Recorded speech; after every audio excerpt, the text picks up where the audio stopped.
कुछ क्वेश्चन ऐसे होते हैं जो कि स्पेसिफिक ऑब्जर्वेशन से ही सॉल्व हो पाते हैं।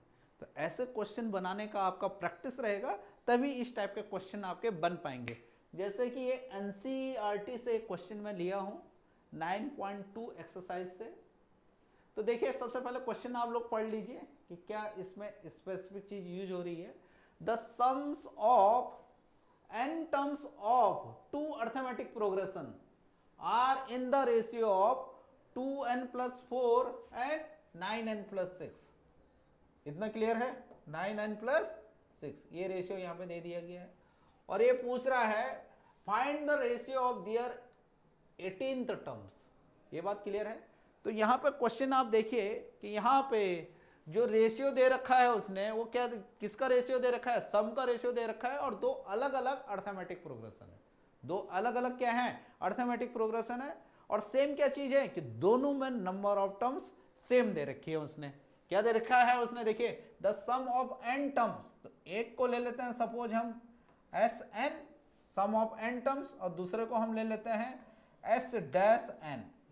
एक का सीरीज का सम हो गया हमारा s और दूसरे का हो गया s', और दोनों में क्या है? नंबर ऑफ टर्म्स क्या है? n है।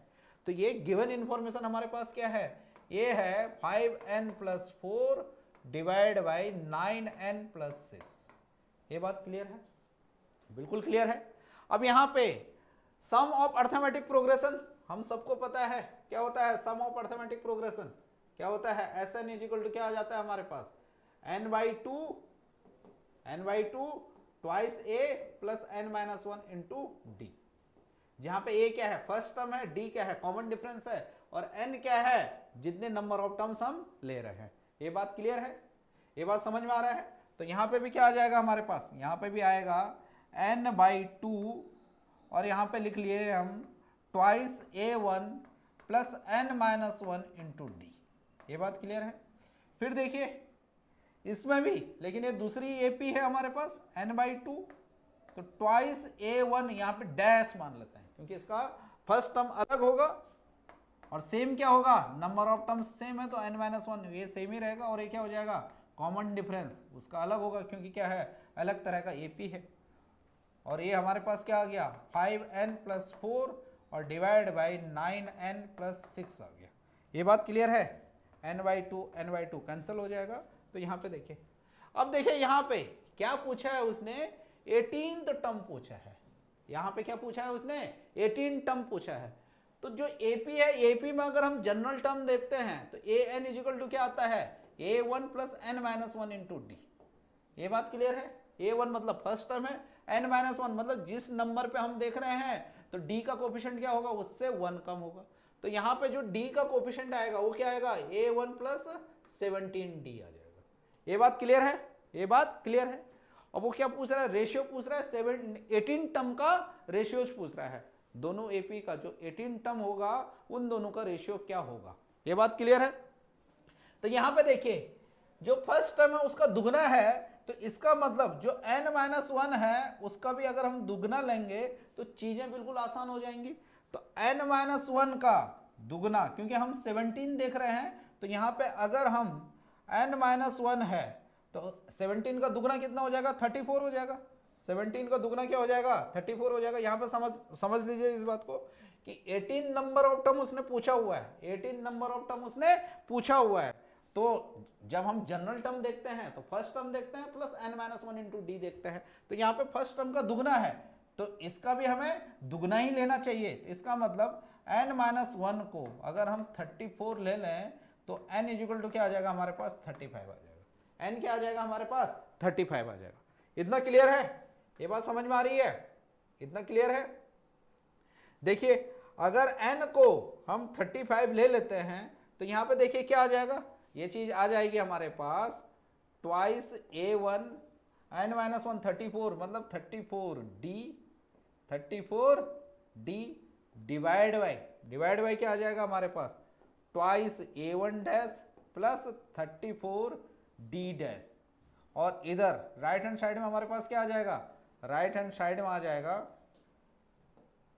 राइट हैंड साइड में क्या आ जाएगा हमारे पास? ये दे रखा है इसने, इसको दोबारा मैं लिख लेता हूं। क्या आ जाएगा हमारे पास?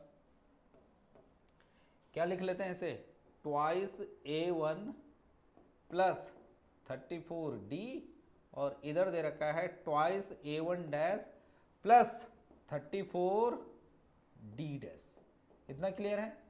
अगर n हम 35 लेते हैं, तो n अगर हम यहाँ पर 35 लेते हैं तो 35 इंटू 5 क्या हो जाएगा हमारे पास, 25 और 175, मतलब ये 179 हो जाएगा। कितना हो जाएगा ये 179 हो जाएगा।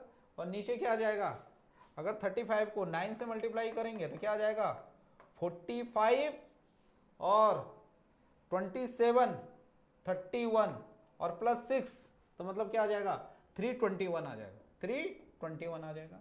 अब यहां पे देखिए अगर हम 2 कॉमन लेते हैं, 2 डिनोमिनेटर और न्यूमरेटर में कॉमन लेते हैं तो ये क्या आ जाएगा A1 प्लस 17D, और ये आ जाएगा A1 dash plus 17D dash.